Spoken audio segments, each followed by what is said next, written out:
여러분 창세기, 출애굽기, 레위기, 민수기, 신명기 이 5가지의 책을 뭐라고 부르는지 아세요?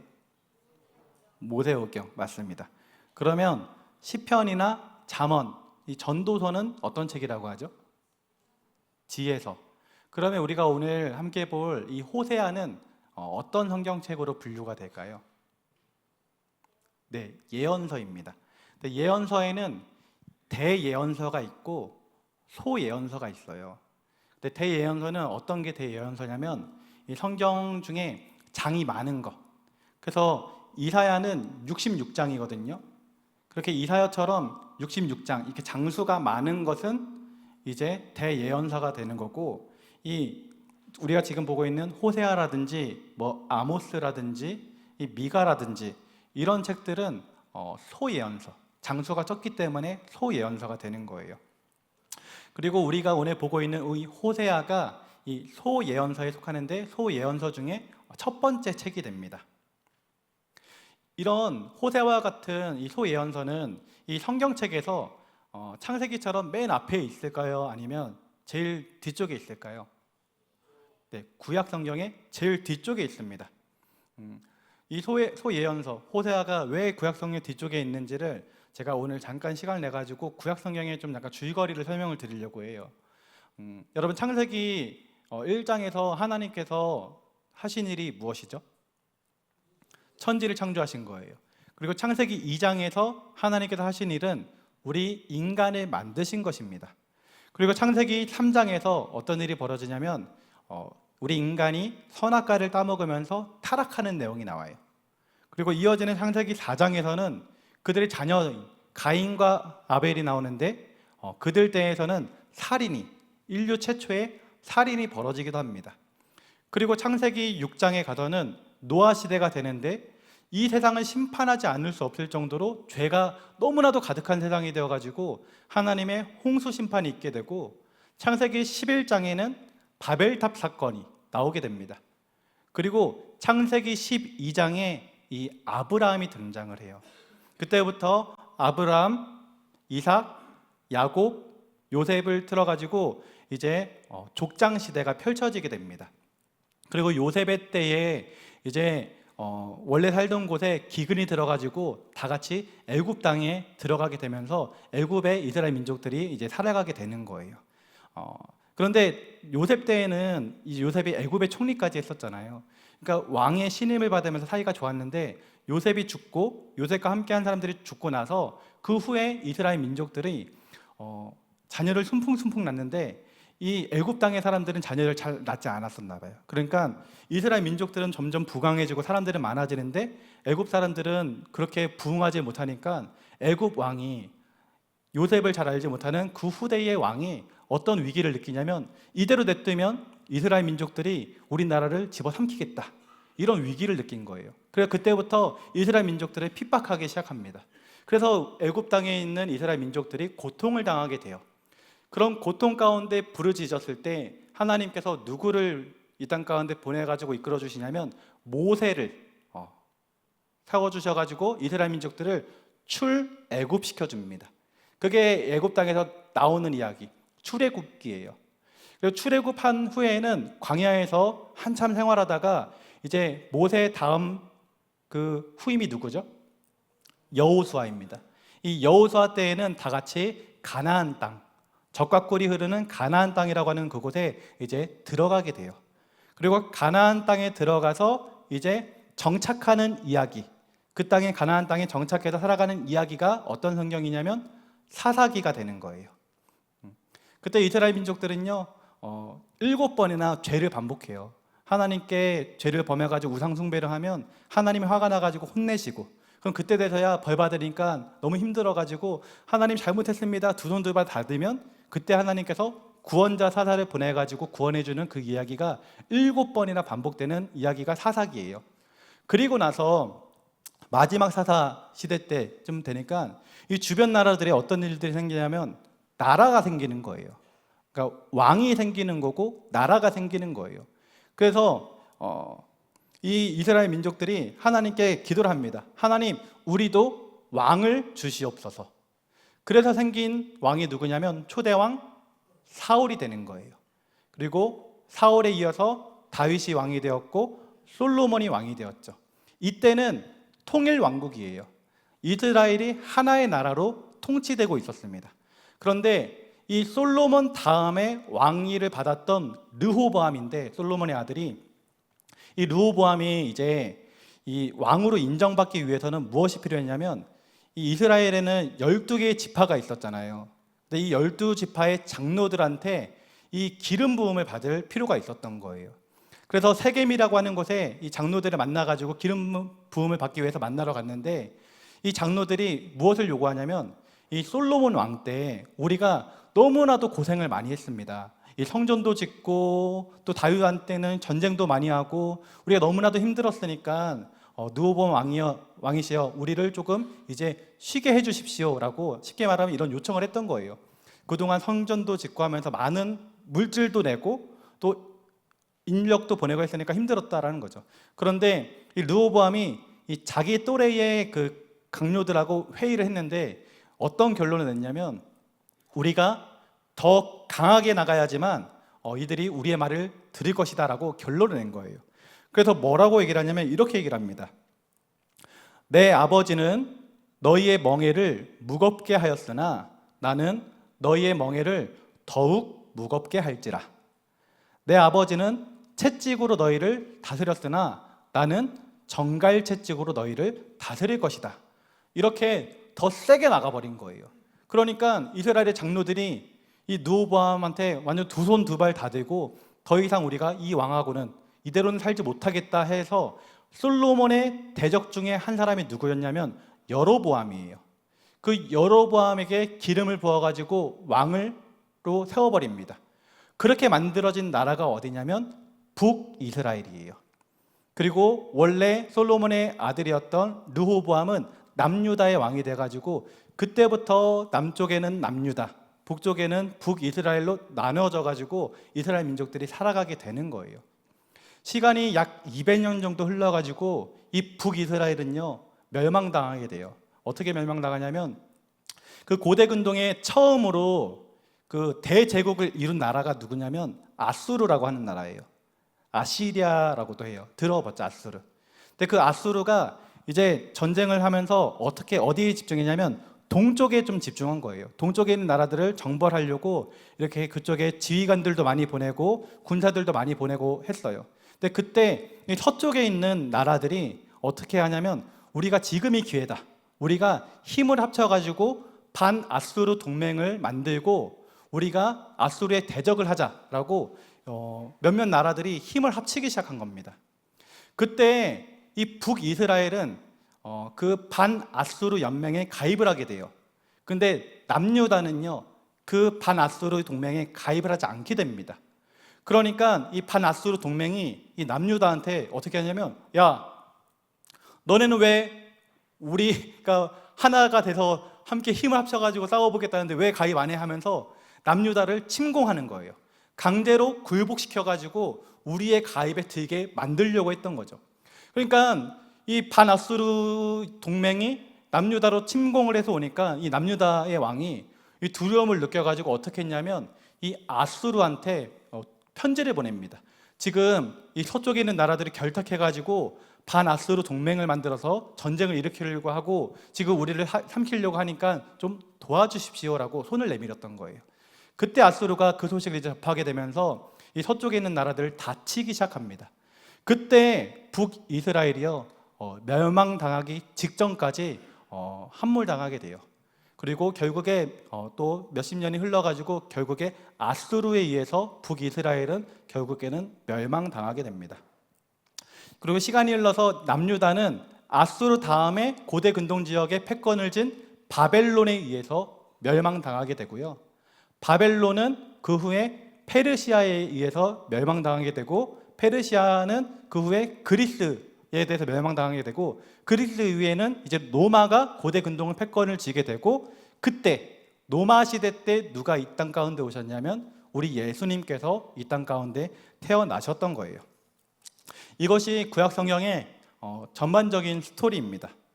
이 예언자들이 활동했던 시기는 언제냐면 이 이스라엘 민족들이 남왕국과 북왕국으로 나누어졌을 때, 그리고 북이스라엘이 멸망당할 때쯤, 남유다가 멸망당했을 때, 또 바벨론을 포로로 잡혀갔을 때, 그때의 이야기들을 다룬 책들이 바로 우리가 보고 있는 예언서의 책이 되는 거예요. 그래서 이 호세아는 북이스라엘이 멸망당하기 전에 북이스라엘에서 활동했던 예언자가 바로 호세아입니다. 이런 배경을 우리가 좀 알고 오늘 말씀을 좀 보도록 할게요. 호세아가 활동하던 당시에 이 북이스라엘은요 어땠냐면, 겉으로 보기에는 굉장히 부강한 것 같았습니다. 굉장히 잘 사는 것 같았고, 신앙생활도 참 열심히 잘하는 것 같았어요. 경제적 번영을 이루어가지고 잘 사는 사람들이 굉장히 많아졌고요, 정치적으로도 안정되어가지고 나라를 더 확장하려고까지 했습니다. 이때가 북이스라엘 역사상 가장 부유하고 가장 잘 사는 시기였던 거예요. 그런데요, 실상은 달랐습니다. 특히 영적으로 보면 너무나도 무너진 시대가 그 당시였어요. 북이스라엘 왕 중에 어떤 왕이 있었냐면 아합이라고 하는 왕이 있었어요. 근데 이 아합은 누구랑 결혼했냐면 이세벨이라고 하는 여인과 결혼했습니다. 근데 이세벨은 어떤 여자였냐면 이스라엘 사람이 아니었던 거예요. 이 시돈의 왕 엣바알의 딸이었던 거예요. 엣바알. 뭔가 느낌이 오지 않습니까? 이 제사장 출신의 왕이었던 거예요. 바알 제사장 출신의 왕이 엣바알인데, 그 바알 제사장 출신의 엣바알의 딸이 이 이세벨이 되는 거죠. 그러니까 이세벨은 굉장히 극단적인 바알 숭배자였던 거예요. 근데 이 아합 왕이 이 극단적인 이 우상 숭배자였던 이세벨과 결혼하니까 이 이스라엘 민족에 뭐가 들어오냐면 죄가 들어오는 거예요. 우상 숭배가 들어오는 거고, 이제 혼합주의가 들어오게 되었던 것입니다. 그래서 이스라엘 민족의 성지와도 같은 곳이 이제 베델과 길갈이라고 하는 곳인데, 그곳에 하나님이 기뻐하지 않는 우상을 숭배하는 단이 생기기도 하고, 이 하나님의 백성 제사장들은 이 제사장들이 잘 가르치고 이스라엘 민족들을 잘 이끌어야 되는데, 이 제사장들은요 가르치지를 못하고 백성들은 하나님을 모르게 되어버립니다. 결국 하나님을 배반하고 우상 숭배에 빠지는 민족이 되어버리는 것이죠. 호세아 시대에 이 우상 숭배와 악이 극에 달했던 것이에요. 그리고 도덕적으로도 굉장히 타락한 시대가 되었습니다. 그래서 부유한 자들은 힘없는 자들을 착취하고요, 그리고 상인들은 부당한 이익을 취했습니다. 재판관들은 부정해가지고 사회 정의가 온전히 실행되지 못했어요. 그리고 부자들은 신전의 축제를 즐기거나 호화스러운 생활을 하고 포도주를 탐닉했으며, 여성들도 술에 빠져 살았고 성적으로도 굉장히 타락한 시대가 그 당시에 북이스라엘이 되었습니다. 이렇게 타락한 북이스라엘의 상황 가운데 있을 때 하나님께서 호세아에게 찾아와서 뭐라고 말씀하셨냐면 이렇게 말씀하셨습니다. 호세아 1장 2절 말씀입니다. 함께 읽어볼까요? 시작. 너는 가서 음란한 여자를 맞이하여 음란한 자식들을 낳아라. 이 나라가 여호와를 떠나 크게 음란함이니라 하시니. 아멘. 여러분, 호세아는 예언자거든요. 그 지금으로 따지면 목사님이라고 생각하면 되는 거예요. 근데 하나님께서 이 예언자인 호세아에게, 이 목사님과 같은 이 예언자인 호세아에게 뭐라고 얘기를 하냐면, 너는 지금 가서 음란한 여자랑 결혼을 해라. 그리고 음란한 자식들을 낳아라 라고 이 목사님에게 얘기하고 있는 거나 마찬가지입니다. 이 호세아가 얼마나 충격적이었겠습니까? 그런데요, 호세아는 이 하나님의 음성에 순종합니다. 그래서 음란한 여인인, 그 당시에 음란한 여인인 고멜을 자기의 아내로 삼아가지고 결혼을 하게 돼요. 그리고 3명의 자녀를 낳게 됩니다. 첫 번째 낳은 자녀의 이름이 무엇이냐면 이스르엘이에요. 이스라엘은 본래 이제 지명의 이름인데 어떤 지명이냐면 예후 왕조가 탄생한 지명입니다. 이 예후는 어떤 일을 했었냐면, 예후도 왕이거든요. 북이스라엘 왕인데 어떤 일을 했었냐면 하나님 앞에서 그릇 행하는 이 아합 가문의 왕, 아까 얘기했던 그 죄악을 많이 저질렀던 아합 왕 있잖아요. 그 아합 가문의 왕을 죽이고요, 이스라엘에 있는 바알 숭배자들을 다 찾아내가지고 척결하는 그런 혁명을 일으켰어요. 그래서 예후의 피해 혁명이라고 합니다. 그러니까 종교 개혁을 한 거죠, 한마디로. 그랬던 사람이 예후였어요. 그런데 하나님께서는 우상 숭배자를 척결하는 것을 통해서 피해 혁명이 있었던 그 이스라엘, 그 지역의 이름을 따가지고 호세아의 아들의 이름을 주신 거예요. 이것은 어떤 메시지가 있냐? 이것은 지금 우상 숭배가 만연한 이스라엘도 곧 이처럼 심판을 받게 될 것이다 라는 의미가 그 첫째 아들의 이름 가운데 있는 것입니다. 쉽게 말하면 내가 너희를 심판할 것이다 라는 메시지를 첫 번째 아들의 이름을 통해 가지고 하나님께서 주신 거예요. 두 번째 아들의 이름은 무엇이냐? 두 번째는 딸인데 딸의 이름은 무엇이냐면 루하마예요.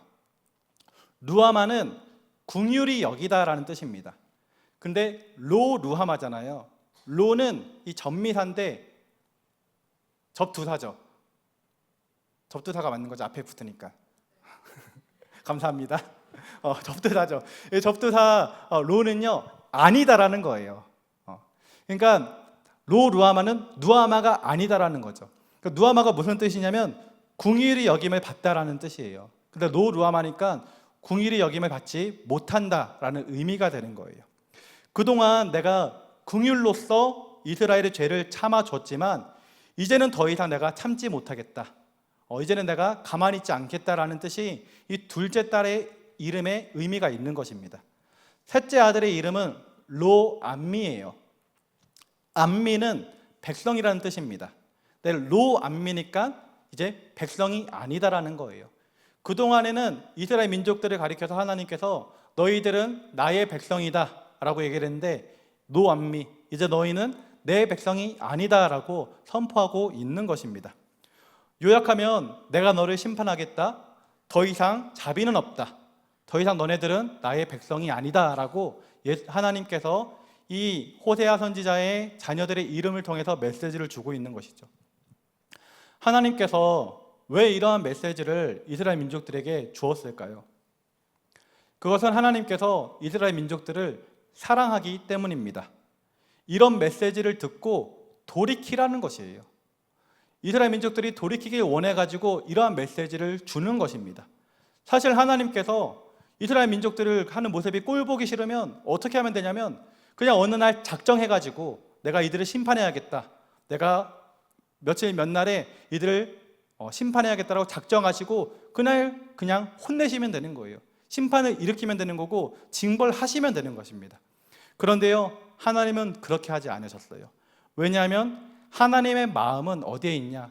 그들을 심판하는데 하나님의 마음이 있는 것이 아니라 하나님의 마음은 그들이 돌이키길 원하는 데 있기 때문이었던 거예요. 경고의 메시지를 계속 주는 것을 통해 가지고 이스라엘 민족들이 돌이키길 원하시는 분이 바로 우리 하나님이라는 거죠. 하나님께서 우리에게, 여기에 있는 우리 청년분들과 우리 성도님들에게 심판의 메시지를 혹시라도 주신다라면 그것은 우리를 미워해서 주시는 것이 아니라 오히려 우리를 사랑하기 때문에 그와 같은 메시지를 주신다라는 것을 기억하시길 바랍니다. 이것이 바로 목자의 마음을 가지신 우리 하나님 아버지의 마음이 되는 거예요. 돌아오길 원하는 마음, 돌이키길 원하는 마음, 그것이 목자이신 하나님의 마음이고 우리 아버지이신 하나님의 마음이라는 것입니다. 지금까지는 이 호세아 선지자의 그 자녀들의 이름을 통해 가지고 이스라엘 백성에게 하나님께서 경고의 메시지를 주었던 것을 살펴보았어요. 이제는 하나님께서 호세아의 아내인 이 고멜을 통해서 좀 어떤 메시지를 주는지 살펴보길 원합니다. 호세아 2장 4절부터 5절까지 말씀인데요, 한번 4절부터 5절까지 함께 읽어보겠습니다. 시작.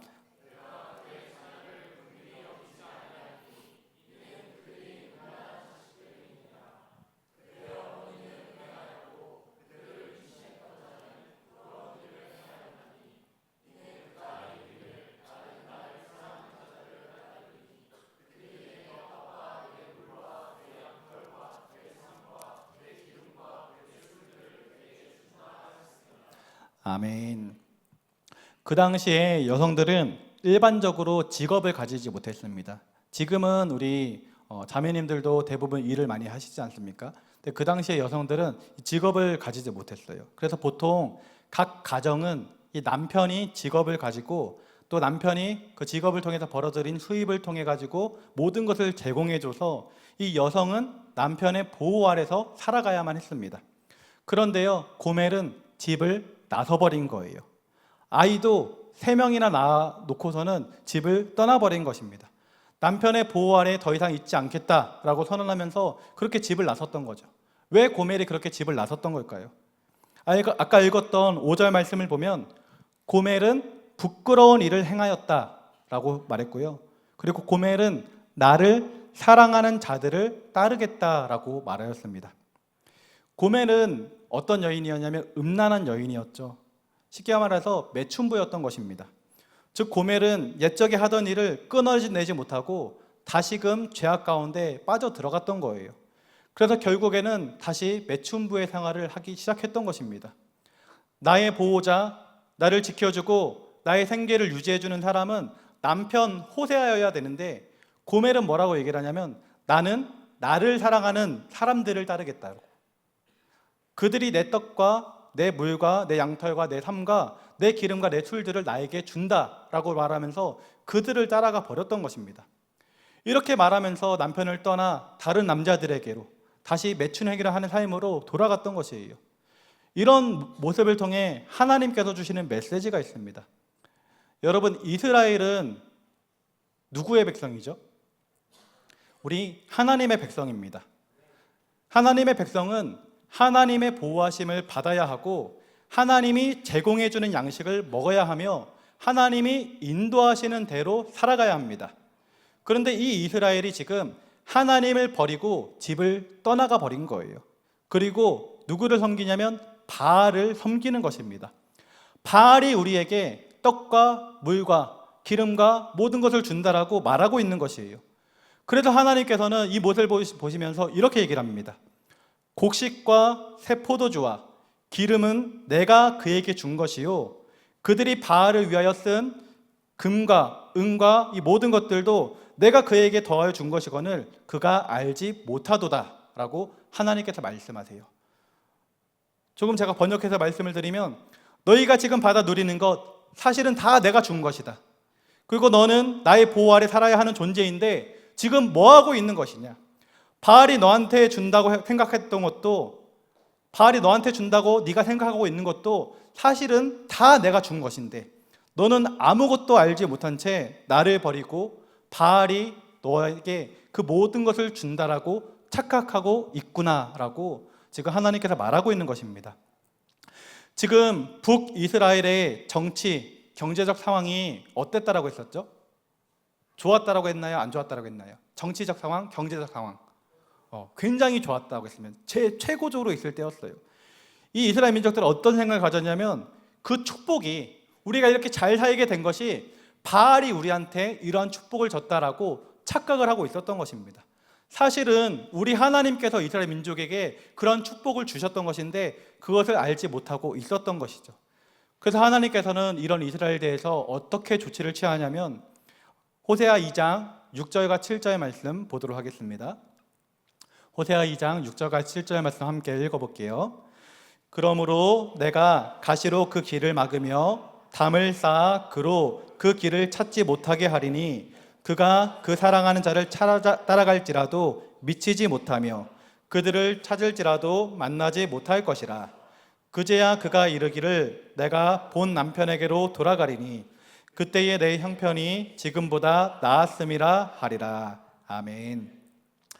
가시로 길을 막고 담을 쌓아가지고 길을 찾지 못하게 할 것이다 라고 말하는 거예요. 그가 그 사랑하는 자를 따라가거나 찾으려고 해도 만나지 못하게 될 것이다 라고 말씀하시는 것입니다. 왜냐하면 내가 이렇게 막아야지만 그가 이르기를 내가 본래 남편으로 돌아가야겠다라고 말할 것이기 때문에 차라리 그때가 더 좋았었다라고 말할 것이기 때문에 내가 심판하고 혼내고 막겠다라는 것이에요. 하나님께서도 이스라엘 백성들을 향하여서 이렇게 하겠다라고 말씀하시는 것입니다.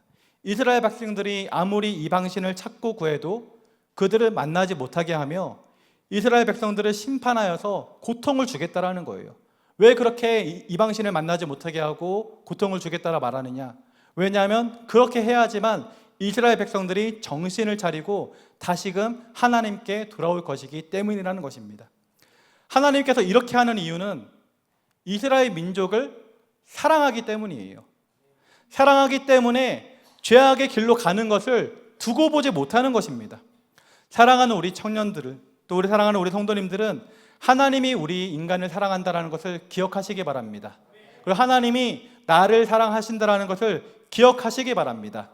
하나님께서는 이 호세아의 결혼 생활을 통해 가지고 이 메시지를 주고 있는데, 왜 하나님께서 이렇게 호세아의 결혼 생활을 통해 가지고 이스라엘 민족에게 메시지를 주고 또 지금의 신앙생활을 하고 있는 우리들에게도 메시지를 주고 있는 걸까요? 하나님과 우리 예수님을 믿는 사람들의 관계는 이 부부 관계와도 같다라는 거예요. 부부 관계는 어떤 관계입니까? 오늘 안 그래도 정하다매님하고 재문 형들 결혼을 이제 앞두고 있는데, 부부 관계는요 서로 사랑하는 사이입니다. 둘 사이에 어떤 다른 존재도 끼어들 수 없는 관계인 것이에요. 오직 그 당사자만을 사랑해야 하는 것입니다. 즉 하나님의 신부된 우리는 하나님만을 사랑해야 하는 것입니다. 하나님과 우리 사이에 그 어떠한 것도 끼어들면 안 되는 것입니다. 여러분, 하나님이 우리를 얼마나 사랑하시는지 여러분 알고 계세요? 모르세요? 야고보서 4장 5절에 보면 이런 말씀이 있습니다. 말씀 띄워주시면 제가 한번 읽어볼게요. 야고보서 4장 5절 말씀입니다. 너희는 하나님이 우리 속에 거하게 하신 성령이 시기하기까지 사모한다 하신 말씀을 헛된 줄로 생각하느냐.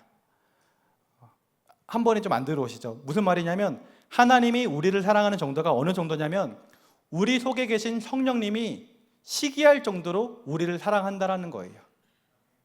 하나님이 우리를 사랑하는 정도가 성령이 시기하고 질투할 정도로 하나님이 우리를 사랑한다라는 것입니다.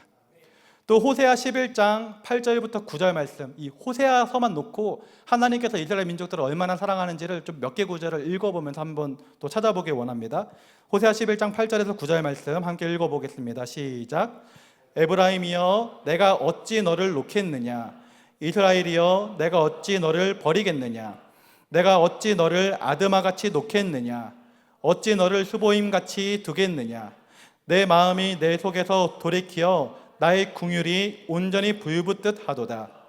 내가 나의 맹렬한 진노를 나타내지 아니하며 내가 다시는 에브라임을 멸하지 아니하리니 이는 내가 하나님이요 사람이 아님이라. 내 가운데 있는 거룩한 이니 진노함으로 내게 임하지 아니하리라. 아멘. 하나님이 내가 너를 어떻게 놓겠느냐, 내가 너를 어떻게 포기하느냐라고 말하는 거예요. 내 마음 안에서 너를 향한 긍휼이 불붙듯이 활활 타오른다라는 것입니다. 너를 용서해주고 싶은 마음이, 너를 사랑하는 마음이 그렇게 불일 듯 일어난다라는 거예요.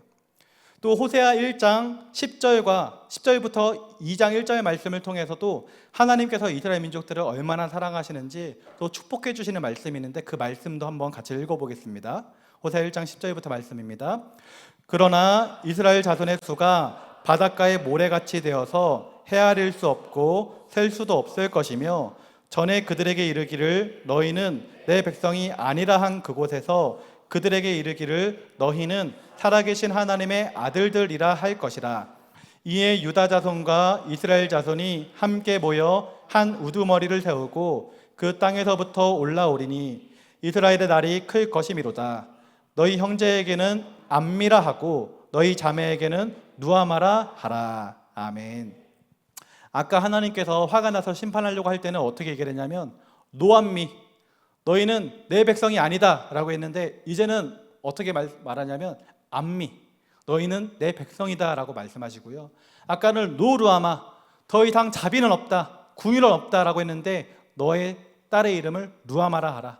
내가 너희에게 궁유를 베풀겠다 라고 하나님께서 말씀하시는 거예요. 하나님은 이스라엘 백성들을 심판하고 혼내시는 것이 아니라 하나님의 진정한 마음은 무엇이냐면 그들을 회복시키시고 풍요롭게 하시겠다라는 것이 바로 하나님 아버지의 마음인 것입니다. 성령이 시기할 정도로 사랑하시는 분이 우리 하나님이시고, 우리를 향한 그 긍휼의 마음, 우리를 향한 이 사랑의 마음이 이 불타오르시는 분이 우리 하나님이신 거예요. 그렇게 우리를 사랑하기 때문에, 이스라엘 민족들을 사랑하기 때문에 하나님께서 이렇게 메시지를 주고 계신 것이고, 또 때로는 혼내신다라는 것입니다. 이것이 바로 목자의 마음, 바로 아버지의 마음입니다.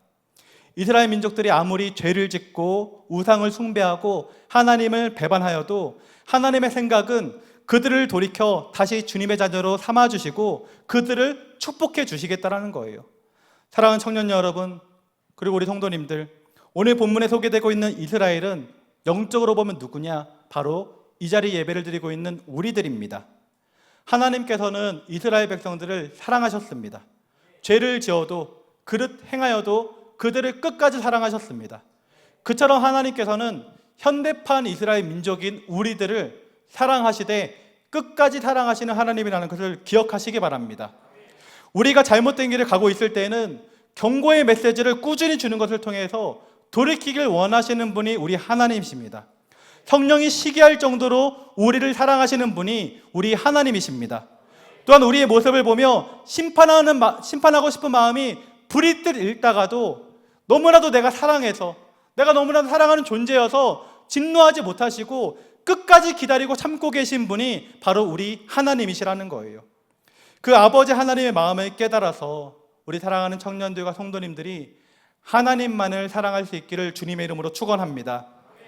이스라엘 백성들처럼 하나님을 저버리고 혹시라도 우상 숭배하는 모습이 내 안에 있었다라면, 또 하나님 앞에 죄악을 범하고 있는 모습이 혹시라도 있었더라면 이제는 돌이켜서 회개하고 하나님께로 나와야 될 줄 믿습니다.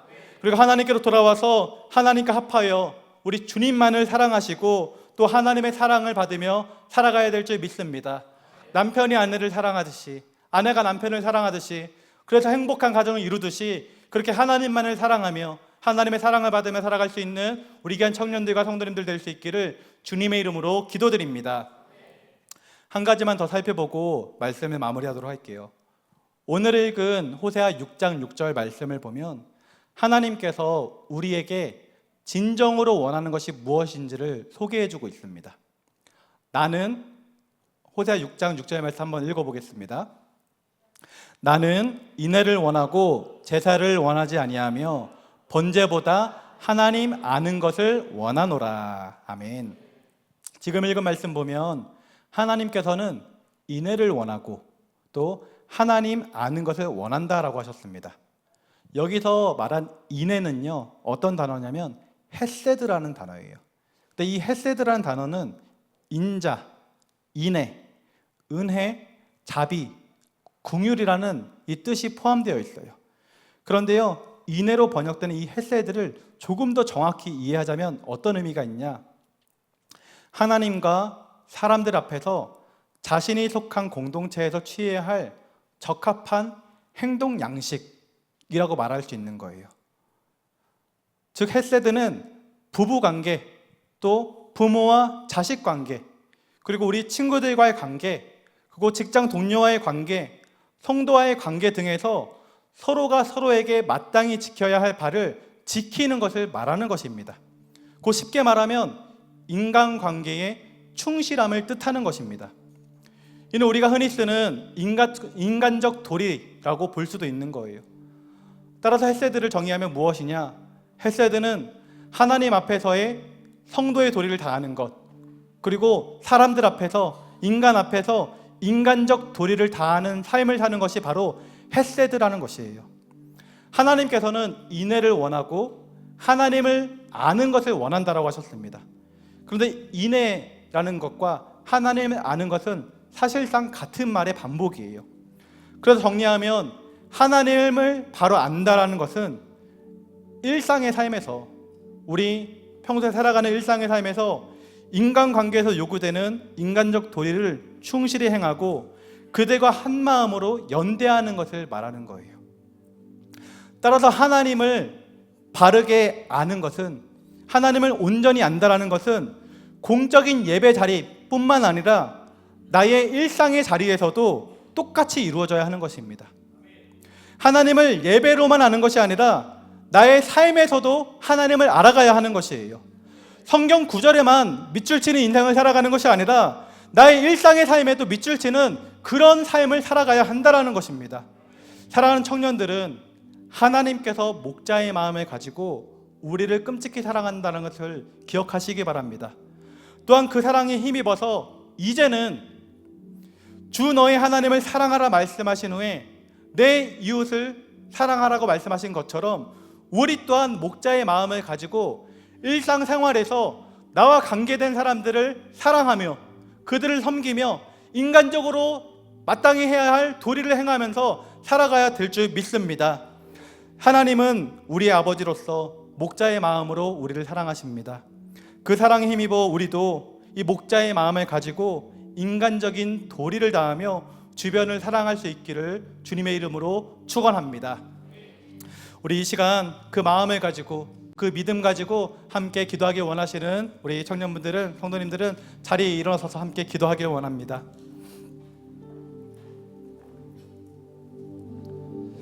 기도하겠습니다. 사랑의 하나님 아버지, 하나님만을 사랑하길 원합니다. 우리 가운데 알게 모르게 있었던 죄악을 용서하여 주시고 정결한 마음을 주사 주님만을 사랑하게 하여 주시옵소서. 하나님의 백성으로서 하나님만을 섬기며 살게 하여 주시옵소서. 이제 그 하나님의 사랑에 힘입어서 우리도 목자의 마음을 가지고 사랑하는 삶을 살길 원합니다. 내 옆에 있는 사람을 사랑하게 하여 주시옵소서. 우리 교회와 청년부를 사랑하게 하여 주시옵소서. 우리나라와 민족을 더욱더 사랑하게 하여 주시옵소서라고 우리 주님 이름 세 번 부르고 함께 기도하겠습니다.